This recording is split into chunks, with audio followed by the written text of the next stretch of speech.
जय हिंद, वंदे मातरम, भारत माता की जय। सभी राष्ट्रवाद की बात प्रहार के साथ आप सभी का हार्दिक स्वागत है। दोस्तों, आज छत्रपति शिवाजी महाराज की जयंती है और 395 जयंती। तो मैं सभी देशवासियों को और पूरे विश्व में जितने सनातन प्रेमी हैं सभी को शिवाजी महाराज की जयंती की बहुत बहुत बधाई और मंगलमय शुभकामनाएं। 19 फरवरी 1630 को छत्रपति शिवाजी महाराज की महाराष्ट्र के शिवनेरी में जन्म हुआ था। मराठी और संस्कृत भाषा को प्राथमिकता दिया था और मराठी साम्राज्य की स्थापना करने वाले शिवनेरी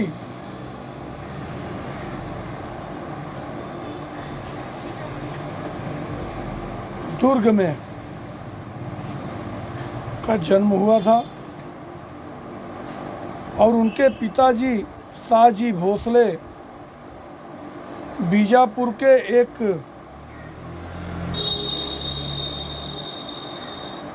सेनापति थे। बीजापुर के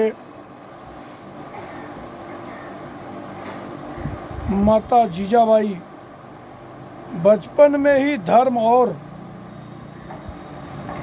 नैतिकता और युद्ध कौशल की शिक्षा दी थी छत्रपति शिवाजी महाराज को। जीजाबाई ने उन्हें महाभारत और रामायण की कहानियाँ सुनाकर एक महान योद्धा बनाने के लिए प्रेरित किया। अफजल खान नामक एक सेनापति जो कि बीजापुर के सुल्तान का सेनापति था, वो धोखे से शिवाजी महाराज को मारना चाहता था। उसने मिलने के लिए बुलाया, लेकिन महाराणा प्रताप ने पहले ही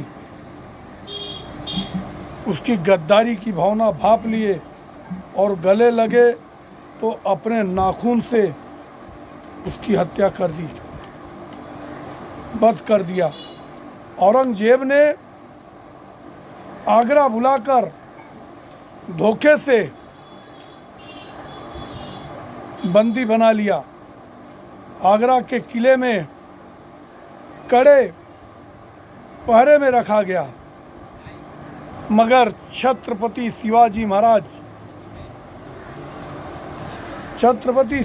महाराज जो कि निपुण थे, उन्होंने बीमारी का बहाना बनाकर और खाने की टोकरी में अपने आप को रख के बाहर निकल गए। मुगलों, आदिल शाह और पुर्तगालियों से संघर्ष करते हुए एक स्वतंत्र मराठा साम्राज्य की स्थापना की। 6 जून 1674 को राजगढ़ किले में भव्य समारोह में उनका राज्याभिषेक हुआ और आधिकारिक रूप से छत्रपति कहलाए। अपने शासन की हिंदवी स्वराज की स्थापना की और उसका नाम हिंदवी स्वराज रखा। भारतीय नौसेना का भी जनक उनको कहा जाता है। तो छत्रपति शिवाजी महाराज जो कि महाराष्ट्र के जन जन में, और सिर्फ महाराष्ट्र ही नहीं अपितु पूरे देश में हिंदू शासक के रूप में अपनी प्रतिष्ठा बनाई और अभी पूरे देश में छत्रपति शिवाजी के नाम से बहुत सारे आयोजन होते हैं और इनका पुतला भी लगाया गया। अभी बीच में चुनाव के समय जब विदर्भ में एक पुतला कोंकण में, जो कि नरेंद्र मोदी और एकनाथ शिंदे के सामने लगाया गया था, और हवा के तेज झोंके से जब वो पुतला टूट गया था तो बहुत बड़ी राजनीति यहाँ पे विपक्षी पार्टियों ने किया, मगर संकल्प था और उसको फिर से बनाने का काम शुरू किया गया। और छत्रपति शिवाजी महाराज को महाराष्ट्र का दैवत भी कहा जाता है। तो आज पूरे महाराष्ट्र में छत्रपति शिवाजी के नाम से बैंक हॉलीडे भी है, और जन जन के मन में छत्रपति शिवाजी महाराज की कार्यकुशलता और अनेक पुस्तकें उनके नाम पे लिखी गई है।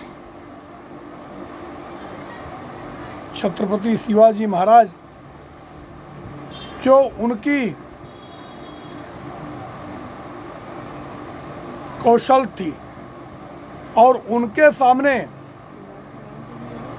औरंगजेब की नहीं चल पाई, मगर धोखे से उनके बेटे को, संभाजी महाराज को,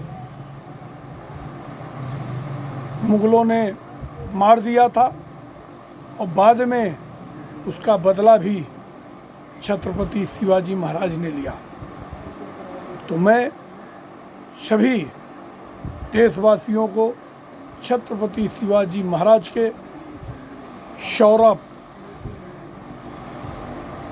शौर्य और प्रशासन के लिए उनको नमन करता हूँ, अभिनंदन करता हूँ, और आप लोगों से भी अपील करता हूँ कि छत्रपति शिवाजी की एकता, जो कि उन्होंने महाराष्ट्र में हिंदुत्व की स्थापना की, और इसके लिए महाराष्ट्र में गद्दार ज़्यादा नहीं हो पाए, और अब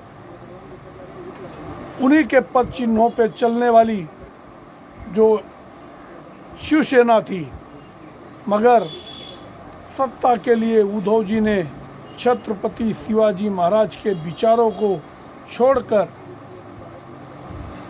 अफजल खान के विचारों को धारण कर लिया, और उसका नतीजा हुआ कि महाराष्ट्र में उनकी सत्ता चली गई और उनकी पार्टी भी खंड खंड हो गई, और शिवाजी महाराज के रास्ते पे चलने वाली एकनाथ शिंदे वाली शिवसेना और भारतीय जनता पार्टी महाराष्ट्र में एक मजबूत सरकार बनाई और उनके विचारों को आगे बढ़ाने का काम किया।